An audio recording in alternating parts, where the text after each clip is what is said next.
दिन घर का कामकाज करती हूँ, भूखी प्यासी बैठी रहती हूँ। आप कुछ नहीं कमाते हो, मैं क्या खाऊं, क्या बच्चों को खिलाऊं? आपने कभी इस ओर ध्यान भी दिया कि परिवार कैसे चलेगा? माँ पार्वती की बातें भगवान शंकर ध्यान से सुन रहे थे। आप मेरी एक बात मानोगे स्वामी? मैंने तुम्हारे साथ फेरे लेते हुए 7 वचन निभाने का वादा किया था। तुम कहो तो मैं तुम्हारी बात अवश्य मानूंगा। तो फिर ठीक है, एक काम करो, आप वृंदावन चले जाओ। एक आपका अपना नंदी बैल तो है ही, और एक बैल आपका वहाँ कन्हैया से मांग लेना। कन्हैया के खेत हैं, आप वहाँ पर खेती करना, और जो फसल उगे उसे ले आना। कुछ तो काम चलेगा। लेकिन एक बात का ध्यान रहे स्वामी, आप वहाँ जाकर कन्हैया से कहना कि आप खेती ऊपर की लोगे और नीचे का हिस्सा कन्हैया को देना। ठीक है देवी पार्वती, मैं अभी नंदी बैल पर बैठकर वृंदावन जाता हूँ। इसके पश्चात भगवान शंकर अपने बैल नंदी पर बैठ गए और कन्हैया जी के पास जाने लगे। रास्ते में नंदी बैल उनसे बोला, प्रभु हम जा तो रहे हैं, लेकिन ये कन्हैया बहुत चालाक है, बहुत तेज है। कोई नहीं, जो होगा सो देखा जाएगा। मैंने पार्वती को वचन दिया है कि अब मैं खेती करके ही लौटूंगा। और फिर इसके पश्चात शंकर जी अपने बैल नंदी के साथ कृष्ण जी के द्वार पहुँचे और अपना शंख बजाने लगे। शंख की आवाज सुनकर कृष्ण जी द्वार खोलते हैं तो उनके सामने भगवान शंकर खड़े थे। कृष्ण जी भगवान शंकर को प्रणाम करते हैं। भोलेनाथ आप आइए, भीतर पधारिए। अचानक कैसे आना हुआ? मुझे संदेशा भेज देते, मैं आपसे मिलने आ जाता। कन्हैया मेरा एक काम है जो केवल तुम ही कर सकते हो। हाँ हाँ बताइए, मैं आपकी किस प्रकार सहायता कर सकता हूँ? मुझे आपके खेतों पर खेती करनी है।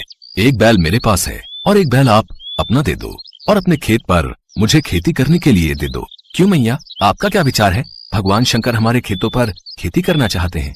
हाँ तो कोई बात नहीं, अच्छी बात है, हमें भी बनी बनाई फसल मिल जाएगी। पर मेरी एक शर्त है, खेती में आप जो भी मुझे बोने को कहोगे वो मैं बो दूंगा, पर खेती का ऊपरी हिस्सा मैं रखूंगा। तो आप बताओ मैं क्या बो दूं? ठीक है, मुझे मंजूर है। एक काम करो, आप ना आलू बो दो। ठीक है, फिर मैं फसल तैयार होने के बाद ही आपसे मिलूंगा। इसके बाद शंकर जी बैलों को लेकर खेती करने चले गए। उन्होंने खूब मेहनत से खेती की और आलू उगाए। कुछ दिनों में आलू की फसल पककर तैयार हो गई। शर्त के मुताबिक शंकर जी और नंदी ने मिलकर आलू के ऊपर की फसल, आलू के पत्ते काटे और गठरी में भरकर कैलाश ले गए। शंकर जी ने बहुत खुशी से पार्वती मैया को वो गठरी दी। पार्वती मैया ने जब गठरी को खोलकर देखा तो वो हैरान हो गई। उस गठरी में तो पत्ते ही पत्ते थे। प्रभु आप ये क्या उठा लाए हो? खेती कहाँ है जो आपने की थी? पार्वती मैंने तो वैसा ही किया जैसा तुमने मुझसे कहा। मैंने ऊपर की खेती का हिस्सा लिया और कैलाश लौट आया।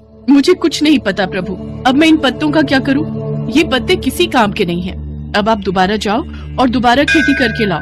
और हाँ, अब की बार आप नीचे की खेती मांगना। एक बार फिर भगवान शंकर नंदी के साथ वृंदावन जाने लगे। रास्ते में नंदी ने उन्हें फिर समझाया कि कान्हा बहुत चतुर है, तो आप सावधान रहना। शंकर जी ने फिर से वही कहा कि जो होगा देखा जाएगा। कन्हैया मुझे आपके बैल और खेत फिर से चाहिए। मुझे एक बार फिर खेती करनी है, पर इस बार मेरी शर्त ये है कि मैं खेती नीचे की लूंगा, ऊपर की आप रखना। बताओ मैं क्या बो दूं? ठीक है फिर तो आप बाजरा बो दो। कृष्ण जी के कहने पर शंकर जी ने बाजरा बो दिया और खेती की। उसकी अच्छे से रखवाली की और कुछ ही समय में बहुत अच्छी बाजरे की फसल उगाई। शंकर जी बाजरे के नीचे की डंडियां तोड़कर कैलाश ले गए और ऊपर का बाजरा सारा कृष्ण जी और यशोदा मैया घर ले गए। कैलाश पहुंचकर जब शंकर जी ने माता पार्वती को बाजरे के नीचे की डंडियों से भरी गठरी दिखाई तो वो फिर से क्रोधित हो गई। अरे आप ये क्या ले आए? ये तो घास फूस है, इनका मैं क्या करूंगी? इसमें बाजरे के दाने कहाँ हैं? पार्वती मुझे तो तुमने कहा कि मैं नीचे की खेती ले आऊं, इसलिए ऊपर की खेती मैंने कन्हैया को दे दी। मुझे कुछ नहीं पता, मैं क्या बनाऊं और क्या खिलाऊं। आप एक बार फिर से जाओ और इस बार कन्हैया से कहना कि ऊपर और नीचे दोनों की खेती आप ही रखोगे। ठीक है पार्वती, जैसा तुम कहो, मैं फिर से जाता हूँ। चलो नंदी। शंकर जी कन्हैया के द्वार पर पहुँचे और उनसे फिर से खेती करने के लिए कहा। कन्हैया इस बार ऊपर और नीचे दोनों की खेती मैं ही लूंगा। बताओ मुझे क्या बोना है? ठीक है, इसमें मुझे कोई आपत्ति नहीं है। आप इस बार मक्का बोलो। इस बार आप ऊपर और नीचे की खेती ले लेना और जो बचेगा वो मैं रख लूंगा। शंकर जी फिर से खेती करने लगे। कुछ ही समय में मक्का की बहुत अच्छी फसल उगाई।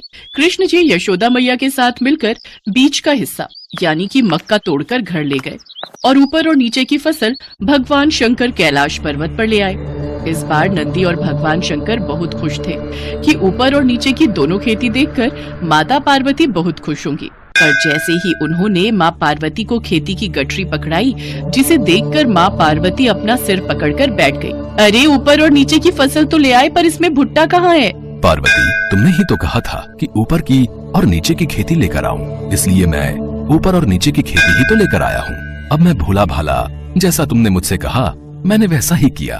तभी कृष्ण जी आते हैं। माँ पार्वती, भोलेनाथ बिल्कुल उचित कह रहे हैं। भोलेनाथ को तभी तो भक्त भोले बाबा कहते हैं। भोलेनाथ तो भाव के भूखे हैं। प्रेम से जो भी इनको कुछ भी अर्पित करता है वे ग्रहण कर लेते हैं। आप धन्य हैं भोलेनाथ। माँ पार्वती, भोलेनाथ के द्वारा की हुई खेती मैं ले आया हूँ, इसे स्वीकार कीजिए। माँ पार्वती देखती हैं कि भगवान भोलेनाथ ने तो बहुत ही बढ़िया खेती करके आलू, बाजरा और मक्का उगाया था। वो खुशी से फूली नहीं समाती। कुछ भी कहिए स्वामी, पर आपने नंदी और कान्हा के बैलों के साथ मिलकर बहुत बढ़िया